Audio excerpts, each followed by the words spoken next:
Le prime esperienze di contatto con lo strumento sono esperienze sensoriali, sono quelle che ho avuto da bambino quando ho iniziato e ricordo esattamente queste sensazioni, ad esempio il fatto che il pianoforte avesse dei tasti in avorio e l'avorio rimanesse un po' più freddo dell'ambiente circostante.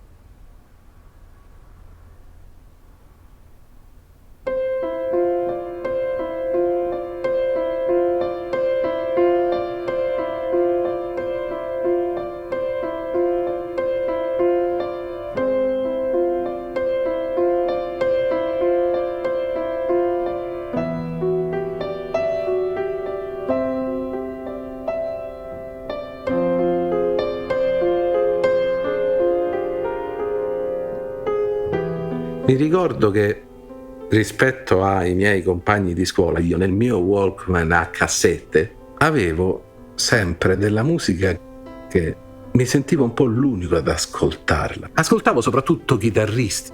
Poi la musica classica era proprio il gancio definitivo che mi tirava fuori da qualsiasi situazione.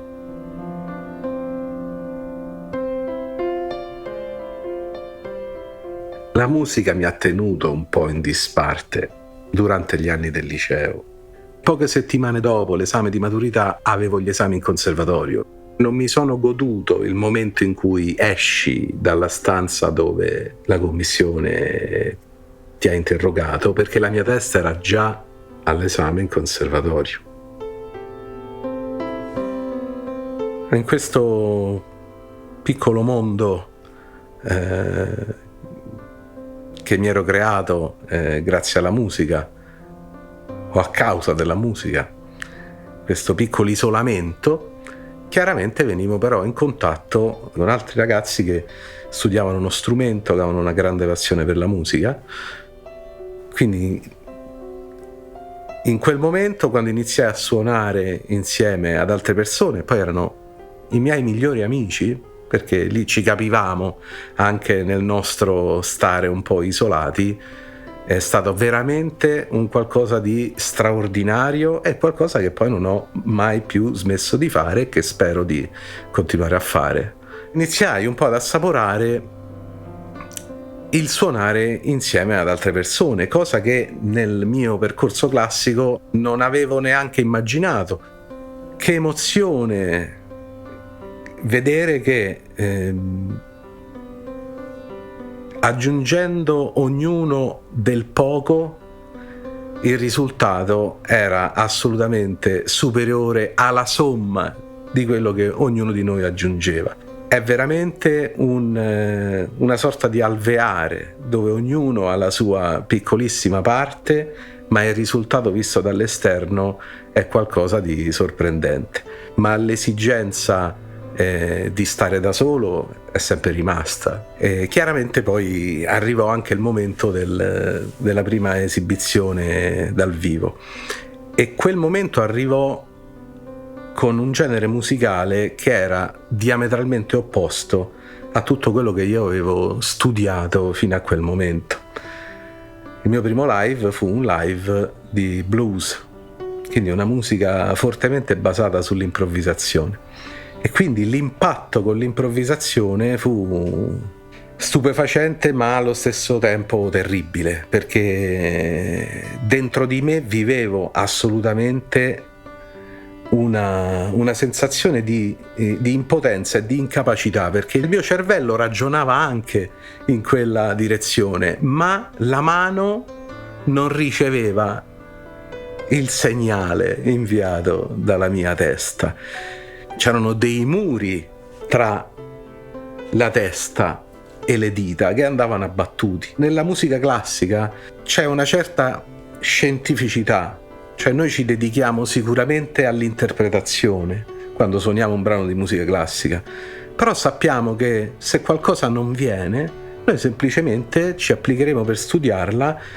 Perché? Perché è un problema tecnico. Nell'improvvisazione questa interpretazione è al massimo livello, perché non usiamo un pezzo che ci è stato messo a disposizione per tirare fuori le nostre emozioni. Dobbiamo fare tutto noi, anche quella melodia che tiriamo fuori deve rispecchiare la stessa emozione che stiamo provando. Quando inizi a sentir crollare quei muri e inizi a vedere che la tua improvvisazione passa il tuo giudizio perché ti emozioni, ogni nota influenza la seconda, è una delle sensazioni più belle che possa provare un musicista se la batte con la composizione.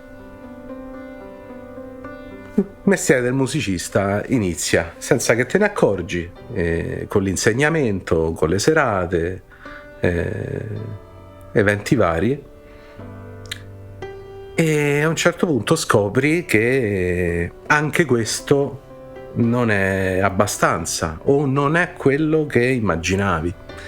Perché io in realtà, quando ero più piccolo, che studiavo pianoforte, sognavo di riuscire a causare un'emozione nelle persone che mi stavano ascoltando. Ed è un'esigenza che ho tuttora ed è quella che mi ha portato a scrivere i brani che sono contenuti dentro Chronicles of Ephemeral, il mio disco. Ogni singolo brano è un viaggio a rivisitare un'emozione che io stesso ho provato o un'emozione che io ho provato ad immaginare, mettendo alla prova l'empatia, cercando di metterla in musica. Quello che spero per un ascoltatore è che compia un processo simile al mio, rivisitando quel personale ricordo e rievocandone l'emozione, servendosi della musica. Ci sono emozioni che non vorremmo sicuramente rivivere, ma che è molto importante invece che noi lo facciamo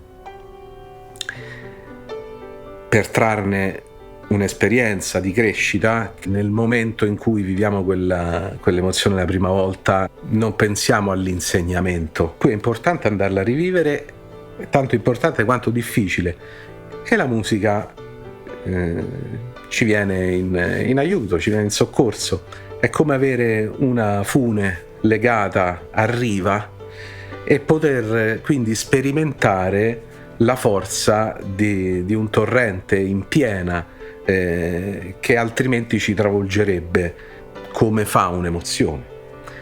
Invece la musica è questo collegamento con la riva, che quindi nel momento in cui non sosteniamo più quell'emozione o comunque il brano finisce e inizia un altro brano, noi siamo sani e salvi. In Chronicles of Ephemeral, racconti dell'effimero, parlo di esperienze umane. L'essere umano è effimero. L'essere effimero non necessariamente significa non poter lasciare un segno. In realtà i segni li lasciamo, e come? Uno dei segni che più sopravvive a tutto il resto è proprio l'arte, quando imprimiamo la realtà non con il nostro corpo, ma con qualcosa che proviene da dentro di noi. Quello diventa qualcosa che sopravvive. Chronicles of Ephemeral è un viaggio appunto nelle emozioni. Si va dall'ansia e la paura al coraggio, alla perdita di persone care, all'amore, tutte emozioni che chiunque di noi ha sicuramente vissuto a suo modo. Ed io, proprio andandole a contattare, ho creato questi brani. Alcuni brani, non nascondo che non è stato facile né comporli né eseguirli, soprattutto quelli che mi riportano a vivere certe emozioni che restano ancora da integrare. Io sono molto affascinato dall'argomento fisica quantistica, e quindi da quello che c'è oltre al corpo nell'essere umano, oltre all'interazione con la materia, ma anche l'interazione del pensiero, l'interazione dell'energia del pensiero. Nel momento in cui io mi sentivo pronto per poter fare un disco, è arrivata l'occasione di poterlo fare. È necessario un percorso di portare fuori, prima da noi stessi e poi, una volta che si sono materializzate queste emozioni, farle ascoltare. E quell'occasione non è arrivata prima, è arrivata, guarda caso, nel momento in cui io ero pronto a poterlo fare. Nel momento in cui si inizia a manifestare una capacità, una possibilità o un pensiero, da lì a un tempo che non possiamo stabilire esattamente, le occasioni ci passeranno davanti. La musica, vi posso assicurare che è una materia talmente vasta e talmente connessa con noi, col nostro modo di essere, che lo studio non è solamente acquisizione della tecnica necessaria, ma è anche proprio conoscenza di noi stessi.